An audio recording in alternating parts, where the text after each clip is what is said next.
Tradisi Tahun Baru Imlek memiliki makna penting bagi masyarakat Tionghoa dan selalu dirayakan bersama orang terkasih dan sesama orang Tionghoa. Sebagian besar orang menjadi sangat tertarik bagaimana perayaan Tahun Baru Tionghoa berlangsung, tak terkecuali oleh orang Tionghoa sendiri. Ini merupakan salah satu tradisi yang ditunggu-tunggu oleh masyarakat Tionghoa. Tahun Baru Cina seringkali disebut sebagai Tahun Baru Imlek.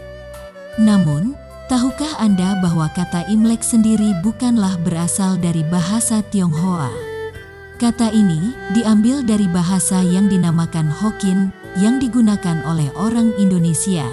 Sedangkan orang Tiongkok Cina sendiri menamainya dengan istilah Guonian atau Xinjia yang memiliki arti bulan yang baru. Nah, apa aja sih yang mereka lakukan saat menyambut hari besar masyarakat Tionghoa? Simak penjelasan video infografisnya berikut.